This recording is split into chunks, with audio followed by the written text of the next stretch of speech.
Baik, kembali lagi dengan saya Muhammad Fadli Noval dengan NIM 81114215227 dari Fakultas Hukum Universitas Negeri Semarang. Di video kali ini, saya akan menjelaskan mengenai pengakuan internasional. Jadi, simak ya. Apa itu pengakuan internasional? Jadi, pengakuan internasional adalah perbuatan politik di mana negara menunjukkan kesediaannya untuk mengakui suatu situasi, fakta, dan menerima akibat hukum dari pengakuan tersebut.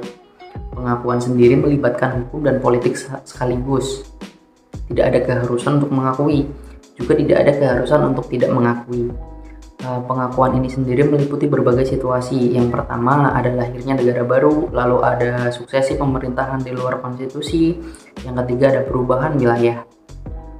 Teori pengakuan ini sendiri ada dua, yaitu teori konstitutif, di mana suatu negara secara hukum baru ada jika telah adanya pengakuan dari negara-negara lain.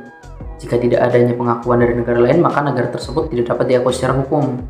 Sedangkan teori deklaratif, di mana pengakuan hanya merupakan pengukuhan dari kelahiran suatu negara baru.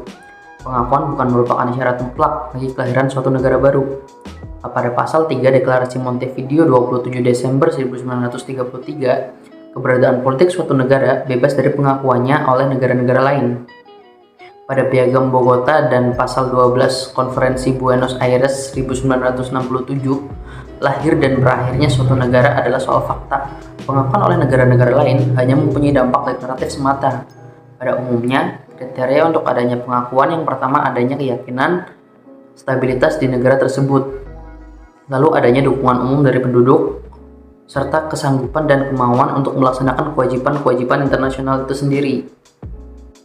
Lalu apa saja sih yang menjadi akibat dari suatu pengakuan? Yang pertama, pengakuan adalah suatu kebijaksanaan individual, dan dalam hal ini, negara bebas untuk mengakui suatu negara lain tanpa harus memperhatikan sikap negara lain itu. Yang kedua, pengakuan merupakan discretionary act, yaitu suatu negara mengakui negara lain apabila dianggap perlu. Bentuk pengakuan sendiri, yang pertama ada pengakuan secara individual dan terang-terangan, yang dilakukan dengan cara pengiriman nota diplomatik, pernyataan, telegram, atau dengan suatu perjanjian internasional. Yang kedua ada pengakuan secara diam-diam, lalu ketiga ada pengakuan secara kolektif, dan yang keempat ada pengakuan secara prematur. Lalu apa yang membedakan pengakuan negara dan pengakuan pemerintah? Pengakuan negara ialah pengakuan terhadap entitas baru yang telah mempunyai semua unsur konstitutif negara dan telah menunjukkan kemauannya untuk memenuhi kewajiban masyarakat internasional. Lalu yang kedua, pengakuan pemerintah berisikan kesediaan negara yang mengakui untuk mengadakan hubungan dengan pemerintah yang baru. Lalu, pengakuan terhadap suatu negara tidak dapat dicabut, sedangkan pengakuan terhadap pemerintah dapat dicabut sewaktu-waktu. Dengan adanya pengakuan terhadap pemerintah, menimbulkan suatu akibat terhadap pemerintah itu sendiri. Apa sih akibat pengakuan terhadap pemerintah baru? Yang pertama, pemerintah yang diakui dapat mengadakan hubungan resmi dengan negara yang mengakui. Lalu yang kedua, pemerintah yang diakui atas nama negaranya dapat menuntut negara yang mengakui di peradilan-peradilan. Lalu yang ketiga, pemerintah yang mengakui dapat melibatkan tanggung jawab negara yang diakui untuk semua perbuatan internasional. Lalu yang keempat, pemerintah yang diakui berhak memiliki harta benda pemerintah sebelumnya di wilayah negara yang mengakui. Dari penjelasan mengenai pengakuan tadi, tentu saja pengakuan internasional memiliki lebih dari satu macam. Apa saja sih macam-macam pengakuan itu? Yang pertama, pengakuan de facto dan de jure. Pengakuan de facto diberikan kepada suatu pemerintah yang belum sah secara konstitusional. Pengakuan de jure diberikan kepada pemerintah yang telah memenuhi 3 ciri. Apa saja sih itu ciri-cirinya? Yang pertama, efektivitas, di mana kekuasaan yang diakui di seluruh wilayah negara. Lalu regularitas, di mana itu berasal dari pemilu atau telah disahkannya oleh konstitusi. Yang ketiga ada eksklusivitas, yang hanya pemerintah itu sendiri yang berkuasa, tidak ada pemerintah tandingan.